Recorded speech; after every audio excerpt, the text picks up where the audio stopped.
Bismillahirrahmanirrahim. Alhamdulillah rabbil alamin. Hamdan katsiran tayyiban mubarakan fih kama yuhibbu rabbuna wa yardah. Wassalatu wassalamu ala nabiyyina Muhammadin wa ala alihi wa sahbihi ajma'in. Amma ba'd. Kembali kita membaca kitab Al-Ifham fi Syarhi Bulughil Maram, karya Syekh Abdul Aziz bin Abdullah Ar-Rajihi hafizahullah taala, yang merupakan syarat terhadap kitab Bulughul Maram karya Al-Hafidh Ibnu Hajar Al-Asqalani rahimahullahu taala. Halaman 123. Hadis 241. Wa an Abi Hurairah radhiyallahu anhu qala. Dari Abu Hurairah radhiyallahu anhu yang mengatakan, qala Rasulullah sallallahu alaihi wasallam. Rasulullah sallallahu alaihi wasallam bersabda, uqtulul aswadaini fis salati.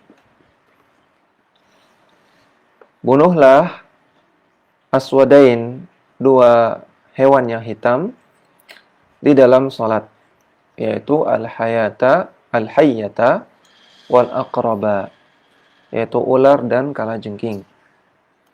Akhrajahu al-arba'atu wa sahhahahu Ibnu Hibban. Dikeluarkan oleh ulama yang 4, ulama pemilik kitab sunan yang 4, dan disahihkan oleh Ibnu Hibban.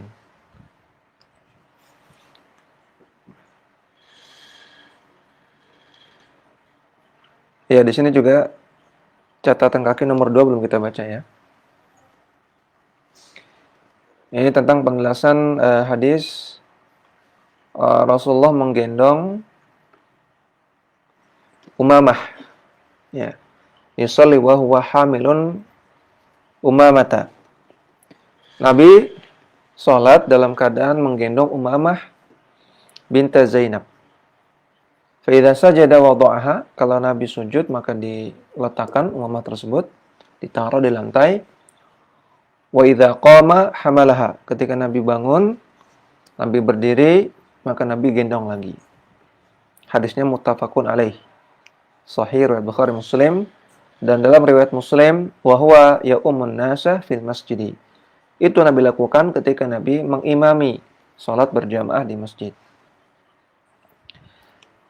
Penjelasannya, kata Syekh Abdul Aziz Ar-Rajihi, fihi dalilun ala jawazi dukhulis sibyani al-masjidah. Dalam hadis ini ada dalil tentang bolehnya mengajak anak kecil ke masjid. Fa fihi ar-raddu 'ala al-mutanatti'ina wa fihi dalilun ala anna dinal Islam fihi fushatun wa samahatun. Dan ini juga bantahan terhadap orang yang mutanatti'in, yang ekstrem, yang radikal, ya, yang melebihi batas sampai melarang anak-anak masuk masjid.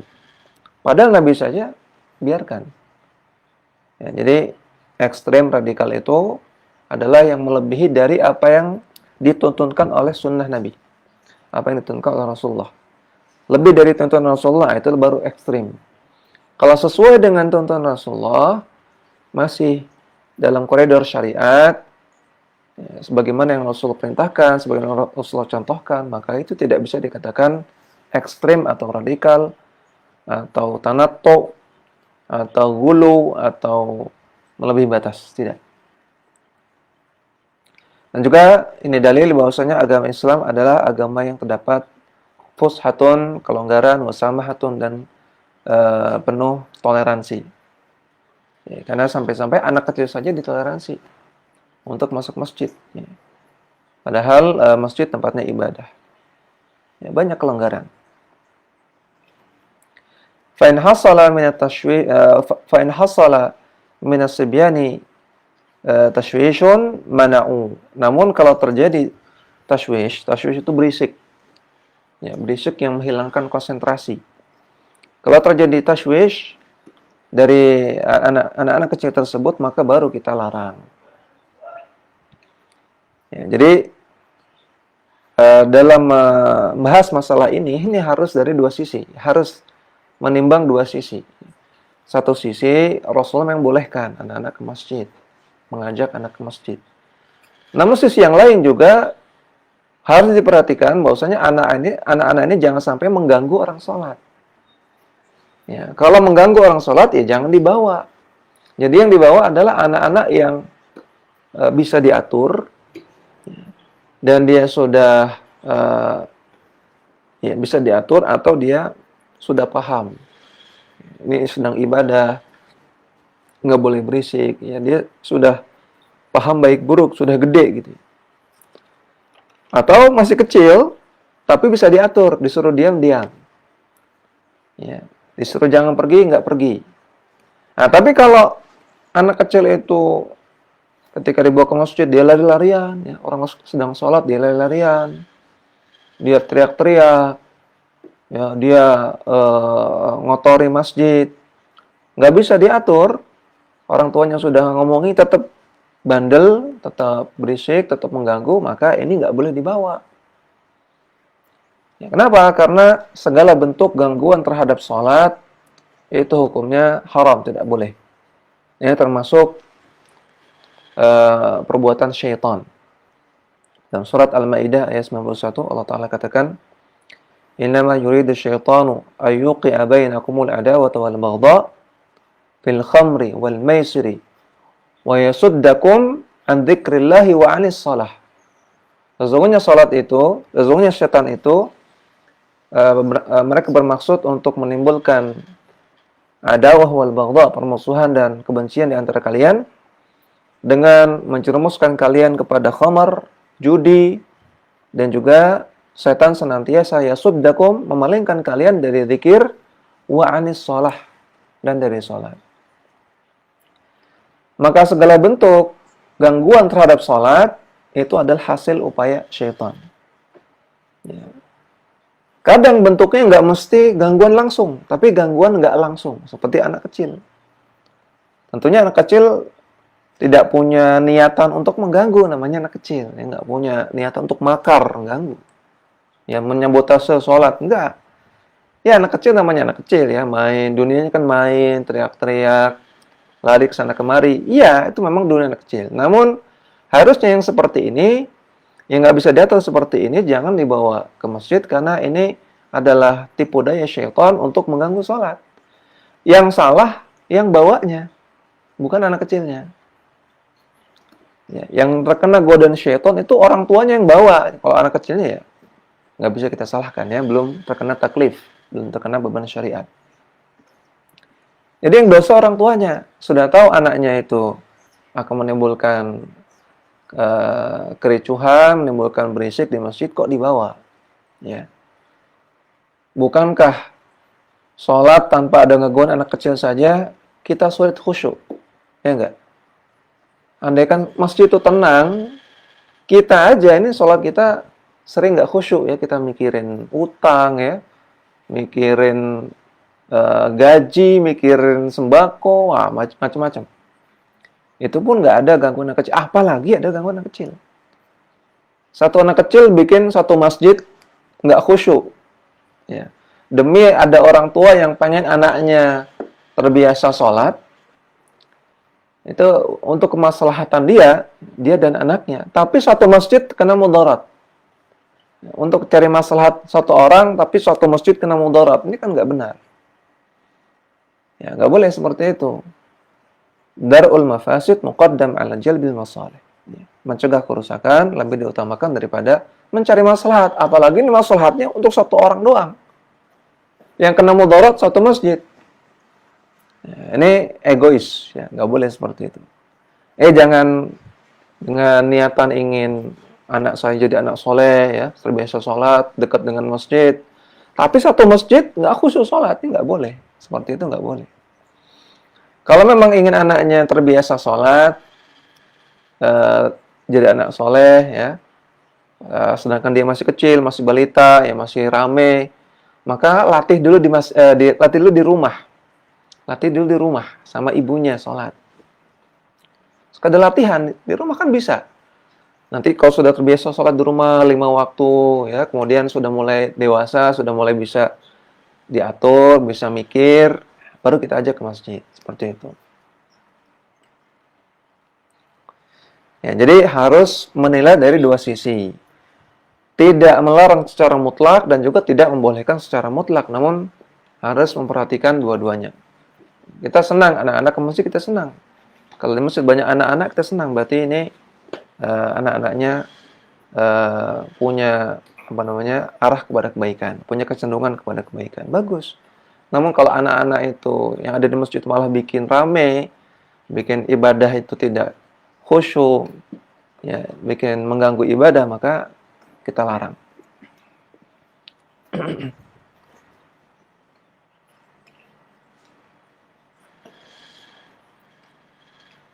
Kemudian untuk hadis 241 ya tadi tentang Nabi memerintahkan untuk membunuh aswadain, yaitu al-hayyah, ular dan aqrab kalajengking. Kata beliau, qauluhu al-aswadain, perkataan Nabi al-aswadain, aswad artinya hitam. Aswadain artinya dua binatang yang hitam. Ini bentuk taglibun lil hayyati alal aqrabi. Fa innal aqraba sauda wal hayyatu ghalabat 'alaiha wal hayyatu ghalabat 'alaiha.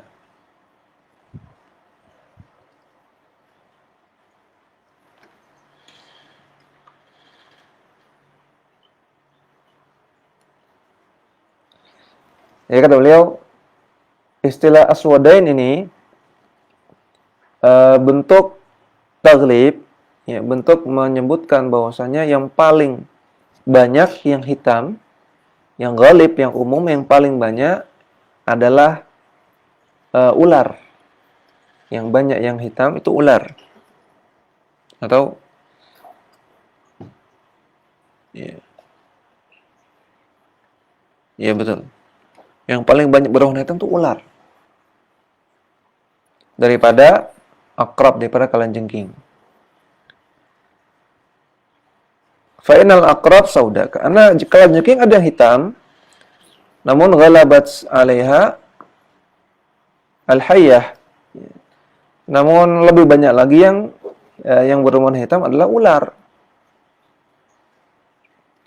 Wa illa falaunuha yakhtalifu 'alal aqrabi. Padahal sebetulnya warna ular dan warna kalajengking itu yakhtalif.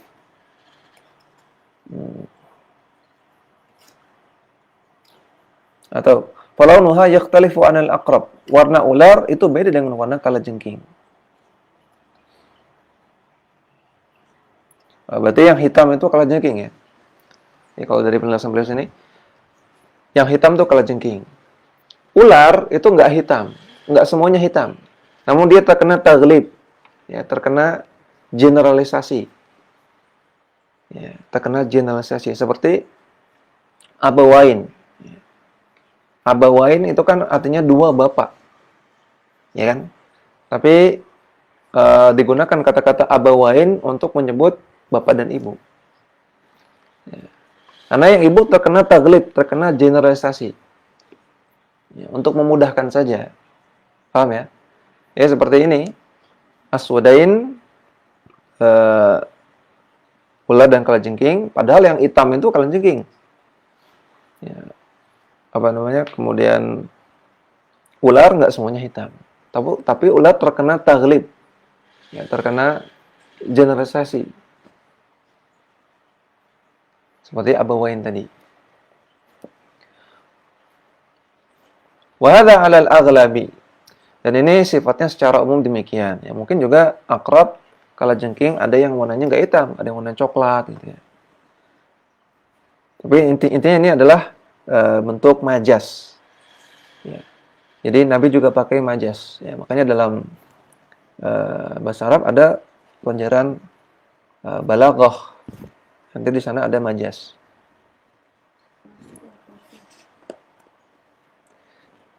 Wa illa fatakunul aqrabu safra wa ghairu dzalika. Padahal kalajengking juga ada yang warna kuning dan ada warna yang lain.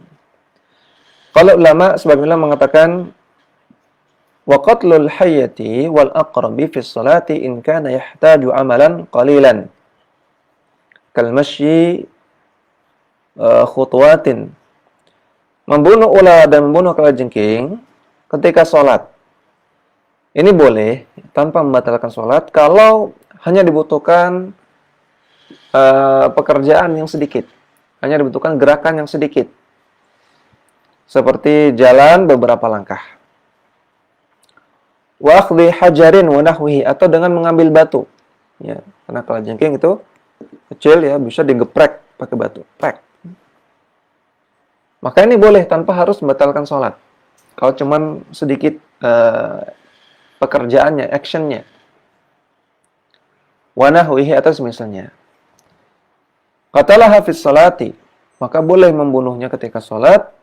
Lianna syarraha kathirun wal amalu qalilun, karena kerusakan atau keburukan dari dua binatang tersebut sangat besar, sedangkan perbuatan, gerakan yang dilakukan ketika sholat itu sedikit. Fa in kana yahtaju ila amalin kathirin fa innahu yaqta'us salata. Namun kalau memang butuh perbuatan, butuh gerakan yang banyak, maka hendaknya batalkan sholat. Wa yaqtuluha thumma yasta'nifuha. Kemudian bunuh ular dan kalajengking tersebut. Kemudian baru mengulang sholat istinaf. Ya, diulang sholatnya. Kama law hasala hariqun aw saqtu a'ma. Sebagaimana juga kalau ada kebakaran atau ada orang buta yang mau jatuh ke jurang, ke lubang, fi hafratin, ke lubang, awmain, atau ingin tenggelam, ingin kecebur. Ada orang buta jalan dekat kita yang sedang sholat misalnya, dan dia hampir jatuh ke jurang misalnya, atau dia mau kejebur ke sungai yang dalam, maka kita yaqta, fa innahu yaqta'us shalah, maka kita batalkan sholat. Demikian juga kalau ada gempa. Ya, jadi kalau ada gempa, yang lebih tepat kita batalkan sholat. Sholat itu hak Allah Subhanahu Wa Taala. Ya, yang berkaitan dengan hak Allah Subhanahu Wa Taala, maka Allah banyak berikan kelonggaran. Sedangkan masalah nyawa ini nggak ada gantinya. Jadi oleh karena itu kita selamatkan nyawa kita. Sholatnya bisa diganti, bisa diistinaf, bisa diulang. Ya, jadi jangan bersikeras untuk lanjut sholat. Ya, kecuali kalau memang nggak sempat, ya. Nggak sempat untuk lari, kemudian sedang sholat, kemudian sudah terkena runtuhan, waliyadzubillah. Ya. Atau masih ragu, ini gempa atau perasaan saya doang, gitu. Jadi kalau sudah yakin ini gempa, bahaya, yakin bahayanya, atau seakan kuat ini bahaya, maka batalkan sholat, bukan lanjutkan sholat. Idza kana al-waqtu muttasi'an wa yasta'nifuha idza kana al-waqtu muttasi'an, dan dia ganti sholatnya, dia ulang sholatnya kalau memang waktunya masih luas, masih longgar. Nah, di sini ada banyak sekali pelajaran sini ya. Yaitu hendaknya itu bahwasanya binatang yang membahayakan itu boleh dibunuh. Ya, binatang yang membahayakan itu boleh dibunuh. Seperti kalajengking, ular, ini bahaya. Ya, walaupun sebetulnya Islam itu mengajarkan untuk sayang kepada binatang. Tapi binatang Allah ciptakan untuk kemaslahatan manusia. Kalau justru memberikan kemudaratan, maka boleh dimusnahkan.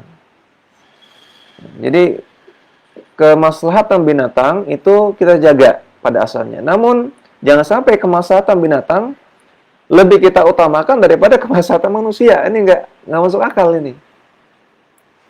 Karena binatang ini diciptakan oleh Allah untuk kemaslahatan manusia. Lah kok bisa-bisanya ada orang lebih mengutamakan kemaslahatan binatang dengan memberikan kemudaratan kepada manusia? Ini nggak mungkin. Aneh gitu. Dan juga ada orang yang lebih peduli kepada kemaslahatan binatang daripada kemaslahatan manusia. Ya. Lebih peduli kepada binatang-binatang langka gitu ya.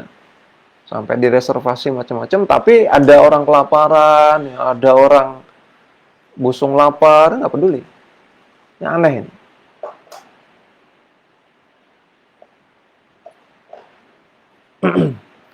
Dan juga di sini ada pelajaran tentang kaidah gerakan dalam sholat.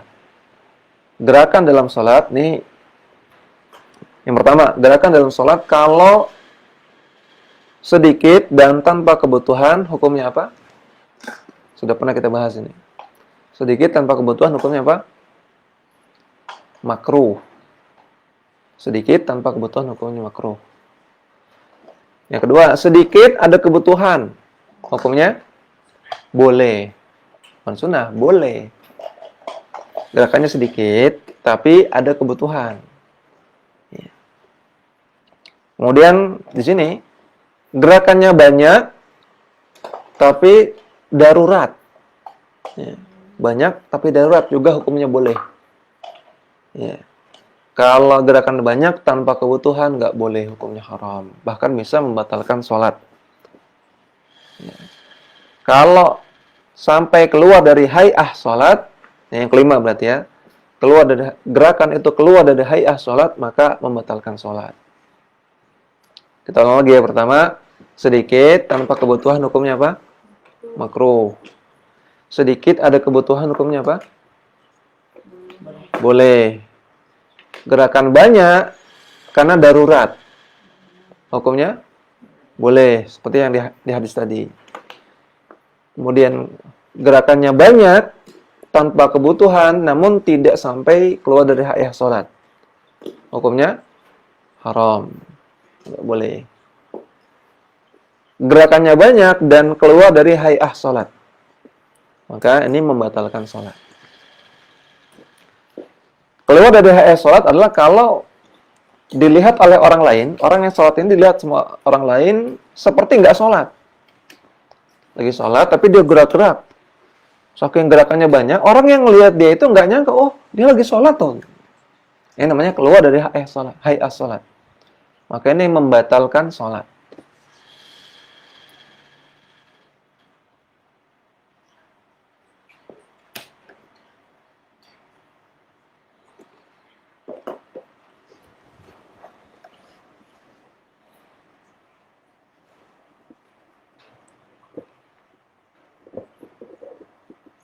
Ya.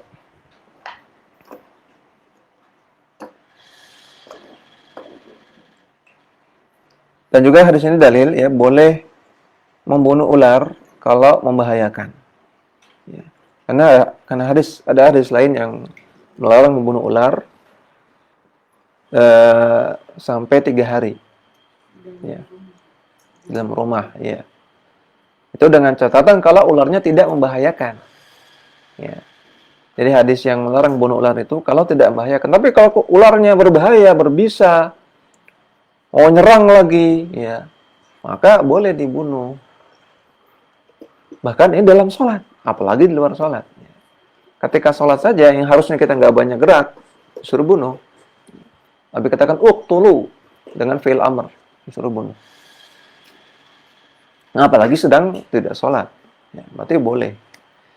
Jadi, ular itu ada yang berbahaya, ada yang tidak berbahaya. Ya.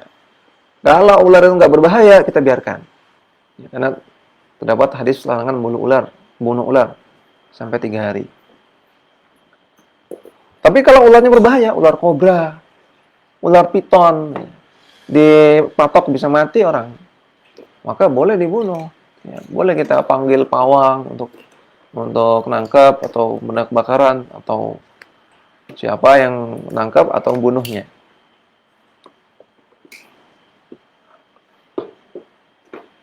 Ya, kemudian masuk ke bab yang baru.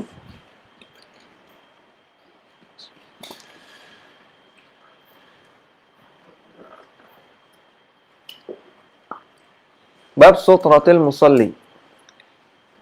Bab sutrah dari orang yang salat.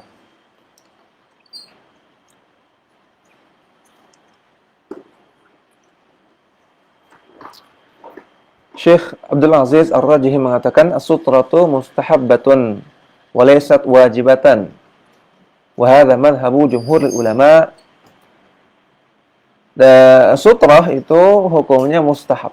Salat menghadap sutrah hukumnya mustahab, sunnah. Artinya kalau nggak menghadap sutrah nggak apa-apa.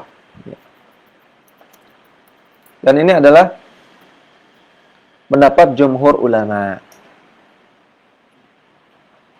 Dan ini pendapat yang rajih ya, walaupun ada sebagian ulama yang mewajibkan. Di antaranya Al-Imam Asy-Syaukani rahimahullah taala, demikian juga Syekh Muhammad Nasruddin Al-Albani rahimahullah taala, beliau mewajibkan. Alasan beliau ada hadis, idza shalla ahadukum falyusalli ila sutratin wal yadnu minha. Kalau kalian salat, maka salatlah menghadap sutrah, dengan fil amr, falyusalli sutrah, fil amr perintah, kemudian Nabi katakan wal yadnu minha, dan mendekatlah kepada sutrah. Perintah lagi, ada dua perintah dalam hadis ini. Maka ini menunjukkan wajib. Ini kata Asy-Syaukani, kata Al-Albani rahimahumullah taala. Namun Allah taala alam, yang rajih tidak wajib, karena ada beberapa hadis yang sahih menunjukkan Rasulullah pernah salat enggak menghadap sutrah.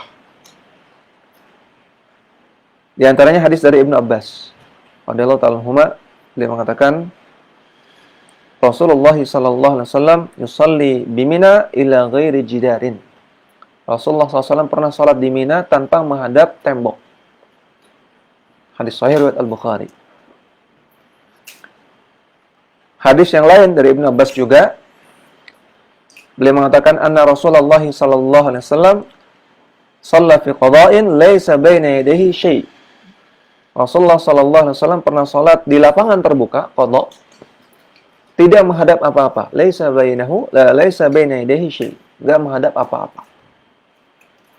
Hadis riwayat Imam Ahmad, Al-Baihaqi dan yang lainnya.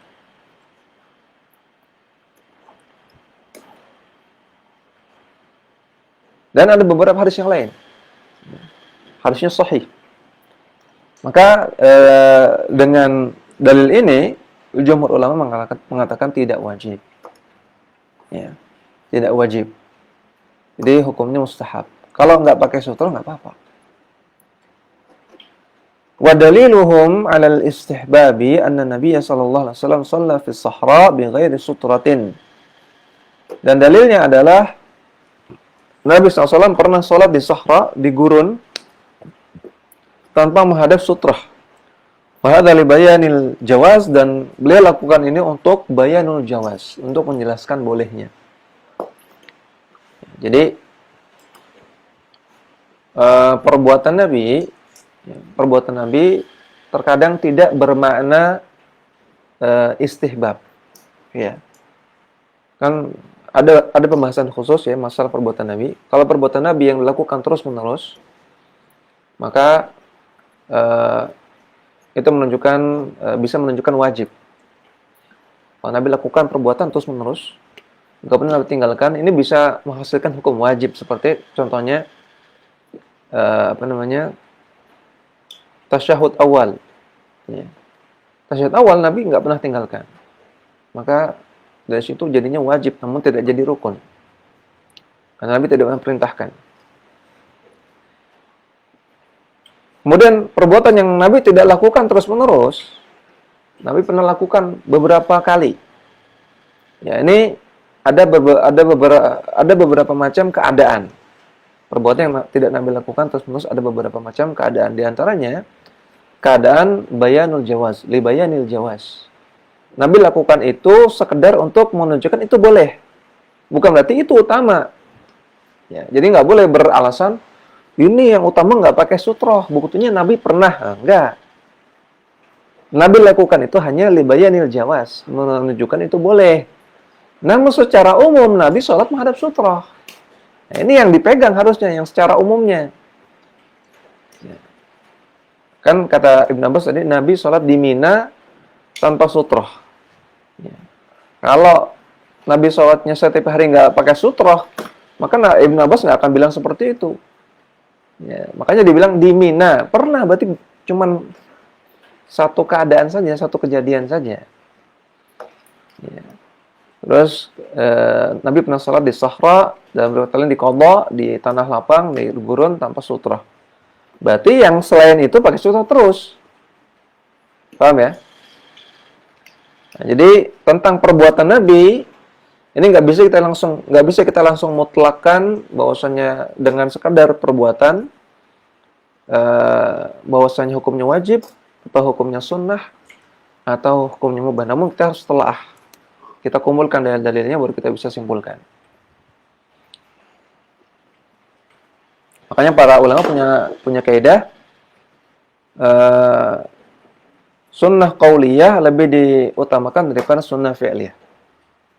Ya, perintah Nabi, omongan Nabi itu lebih diutamakan daripada perbuatan Nabi. Karena perbuatan Nabi ada beberapa ihtimal. Kalau omongan Nabi jelas, Nabi suruh ini, Nabi suruh itu, Nabi anjurkan ini, Nabi anjurkan kan jelas. Tapi kalau perbuatan Nabi ini ada beberapa ihtimal. Jadi andaikan ada i'tirad, ada tanaqud antara dalil perkataan Nabi dengan dalil perbuatan Nabi, maka sebagian ulama lebih mendahulukan dalil perkataan Nabi. Wal qaidatu al-usuliyatu anna Nabiyya sallallahu alaihi wasallam idza amara bi syai'in wa fa'ala fi'lan yukhalifuhu dalla ala anna al-amra lil istihbabi wa sunniyati. Dan kaidah usul fikih mengatakan bahwasanya Nabi SAW kalau memerintahkan sesuatu namun beliau malah melakukan yang sebaliknya, maka ini menunjukkan bahwasanya perintah tersebut sekedar untuk istihbab dan sunniyah, menganjurkan dan menganjurkan, la lil wujub, bukan untuk mewajibkan. Ya, karena tadi ada hadis yang memerintahkan, idza shalla ahadukum falyusalli ila sutratin. Salatlah, ini kan perintah. Tapi Nabi pernah salat nggak pakai sutrah, berarti perintah tadi lil istihbab. Ya, karena dalam ushul fikih perintah itu ada dua, perintah wajib, perintah mustahab. Enggak semua perintah itu wajib ya. Idza naha an syai'in wa fa'alahu dalla ala anna an-nahya lil adabi wat tanzihi wa la lit tahrimi. Kalau Nabi melarang sesuatu, kemudian Nabi melakukan perbuatan itu, menunjukkan bahwasanya larangan tersebut sekadar untuk menunjukkan adab yang benar, ya, dan juga untuk tanzih, untuk membersihkan diri dari keharaman, menjauhkan diri dari keharaman, bukan untuk tahrim, ya, untuk menunjukkan makruh saja, bukan haram.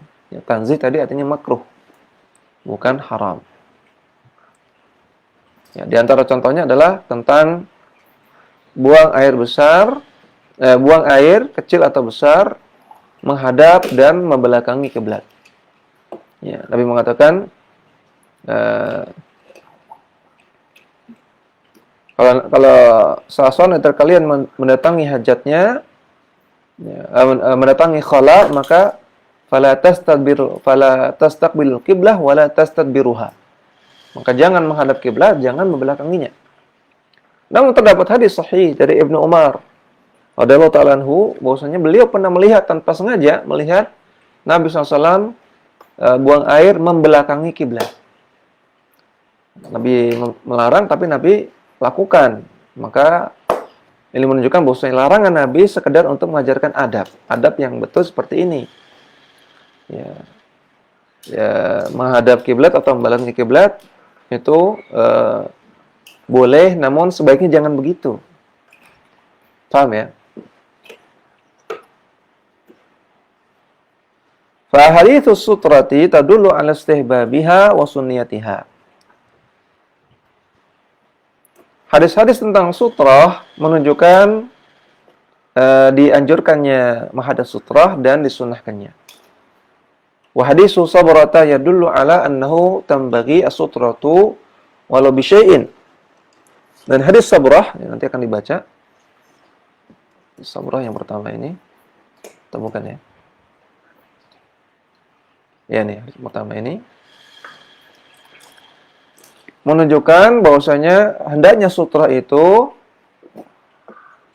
ada dalam salat, walau bisyai'in daqiqin, walaupun dengan sesuatu yang kecil, kesahmi seperti anak panah. Anak panah kan kecil ya, beda dengan tembok, beda dengan tiang. Anak panah kecil. Wa min awdahiha dilalatan ala ta'akkudi sutrati wa istihbabiha haditsu Abi Sa'idin Al-Khudri. Dan di antara hadis yang paling jelas untuk menekankan penganjuran menghadap sutrah ketika sholat adalah hadisnya Abu Sa'id Al-Khudri alladzi rawahu Abu Dawud, yang diriwayatkan oleh Abu Dawud. Kata Nabi SAW, "Idza shalla ahadukum falyusalli ila sutratin wal yadnu minha." Kalau kalian salat, maka hendaknya menghadaplah ke sutrah dan mendekatlah ke sutrah. Jadi kata beliau, hadis ini sifatnya untuk ta'akud, menekankan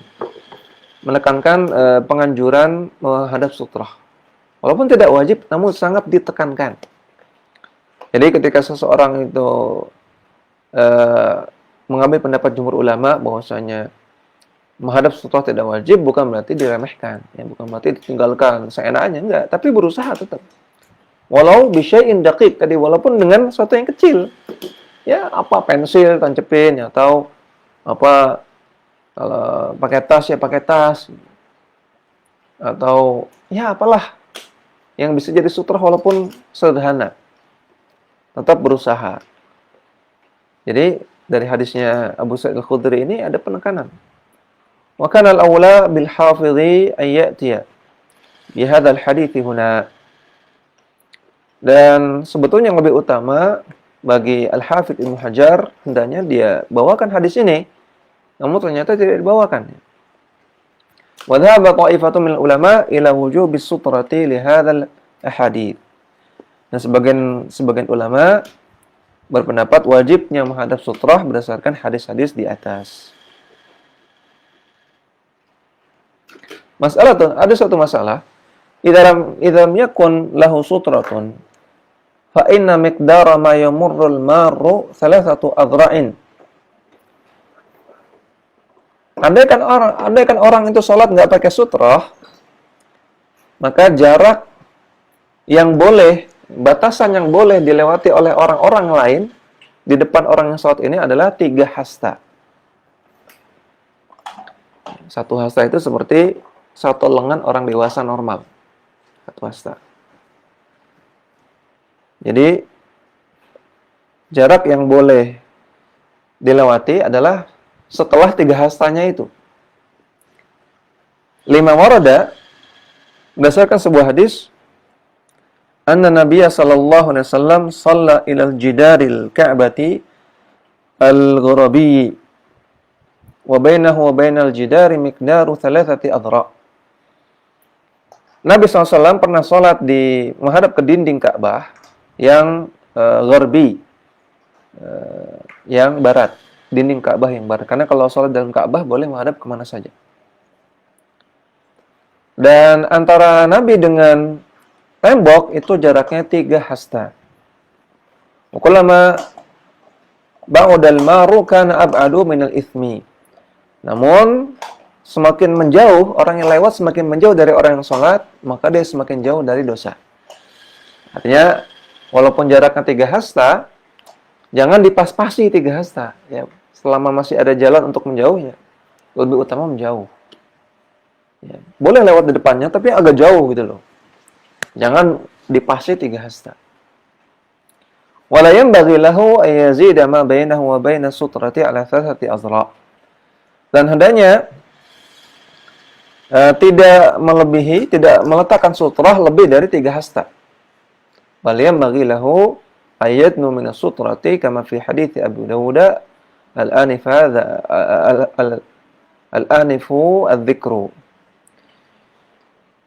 Dan yang semestinya adalah mendekat ke sutrah sebagaimana hadis Abu Dawud yang sudah disebutkan barusan. Jadi di sini disebutkan tentang 3 hasta. Namun di sini ada masalah lagi. Di dalam hadis yang lain ada disebutkan batasan selebar hewan yang selebar kambing yang lewat. Ya, bentar.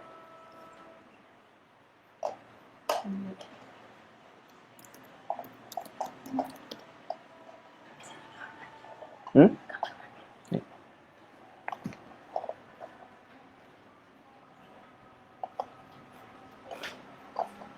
Jarak.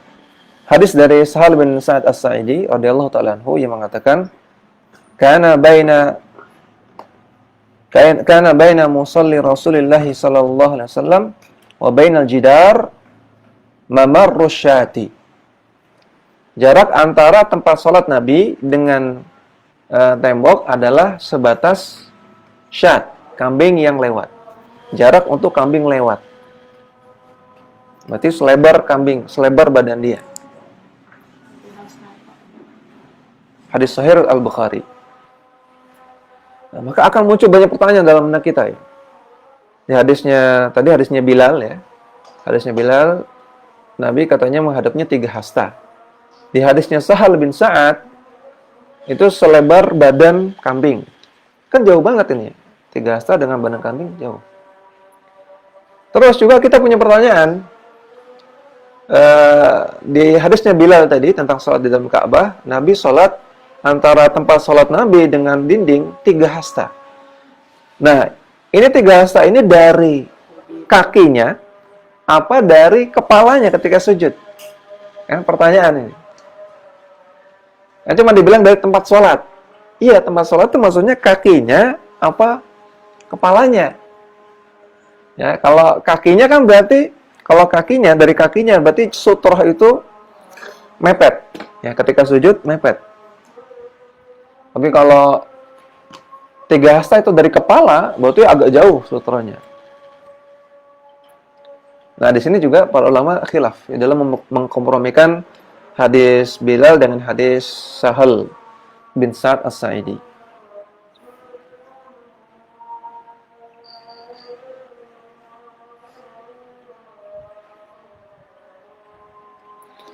Yang rajih, sebagaimana yang dirajihkan oleh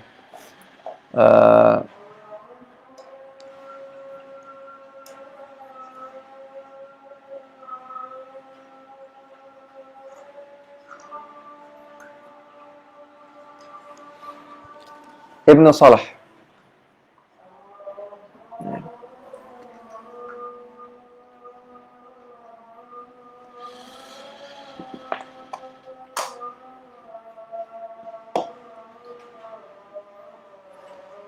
Ya,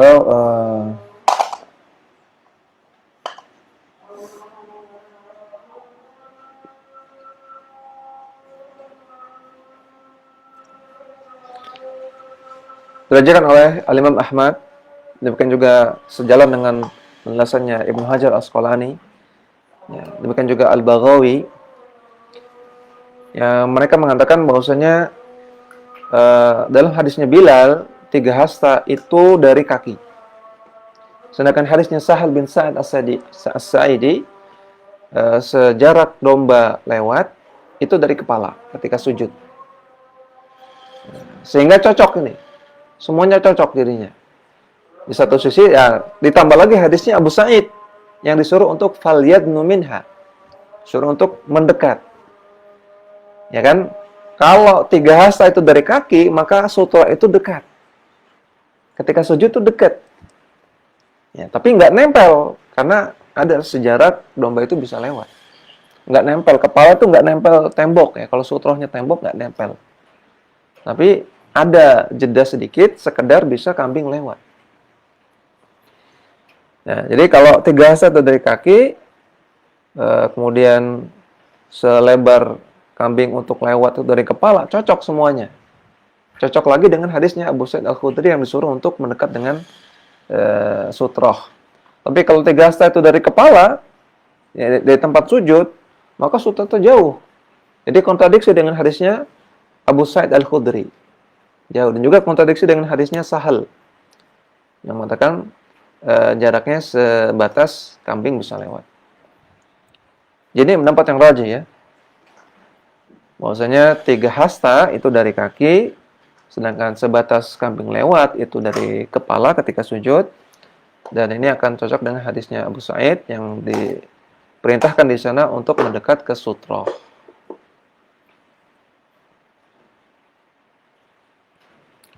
Namun juga di sini kalau dari penjelasannya Syekh Abdul Aziz, ini juga berlaku untuk kalau nggak pakai sutroh. Ya. Kalau nggak pakai sutroh. Kalau penjelasan Syekh Ibnu Utsaimin, kalau orang nggak pakai sutroh, maka yang nggak boleh dilewati adalah area sujudnya. Ya. Beliau tidak memberikan batasan jarak. Namun yang penting area sujud. Itu nggak boleh dilewati. Yang area tidak dipakai sujud, boleh dilewati oleh orang-orang di depannya, boleh lewat. Nah, kalau di sini tadi Syekh Abdul Aziz Ar-Rajihi mengatakan 3 hasta. Nah, kalau kita ikut penjelasannya Ibnu Hajar tadi, Ibnu Hajar, Al-Baghawi, kemudian Imam Ahmad, 3 hasta dari kaki. Berarti 3 hasta dari kaki itulah yang nggak boleh dilewati.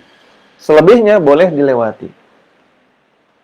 Namun mungkin antara penjelasan Syekh Utsaimin dengan Syekh Ar-Rajihi mungkin nggak terlalu jauh beda ya, karena 3 hasta itu memang mungkin jarak yang memang itu ngepas buat sujud. Jadi nggak terlalu jauh, nggak terlalu beda penjelasannya.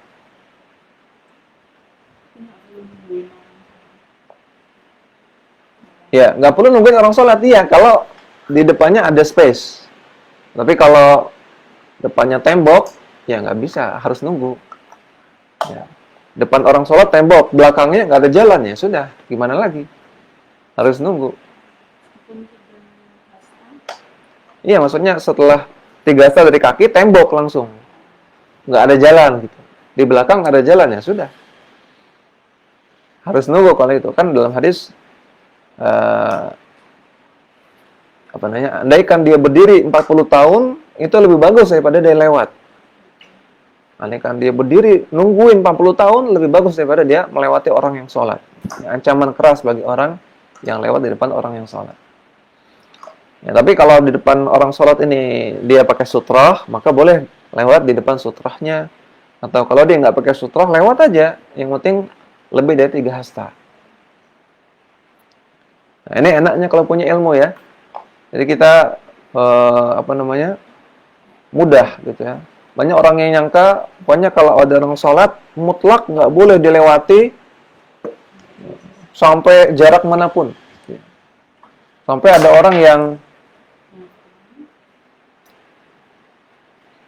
orang yang bikin makar ya, dia sengaja sholat di saf belakang.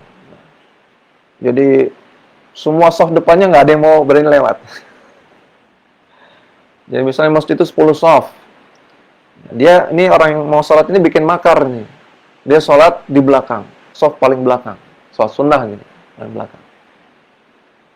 Sehingga orang-orang mau lewatin dia, yang mau lewat di shaf ke 1, 2, 3, sampai 9 nggak berani. Karena anggapannya orang yang sholat di shaf paling belakang ini, lurusannya ke depan nggak boleh dilewati sama sekali. Nah ini kan jahilan ya. Kalau nggak demikian ya, yang penting di luar area sujud atau lebih dari 3 hasta boleh dilewati. Ini enaknya kalau kita punya ilmu. Demikian, mudah-mudahan bermanfaat. Wassalamualaikum warahmatullahi wabarakatuh. Wa akhiru da'wan alhamdulillah rabbil alamin. Subhanakallahumma wa bihamdika asyhadu an la ilaha illa anta astaghfiruka wa atubu ilaik. Assalamualaikum warahmatullahi wabarakatuh.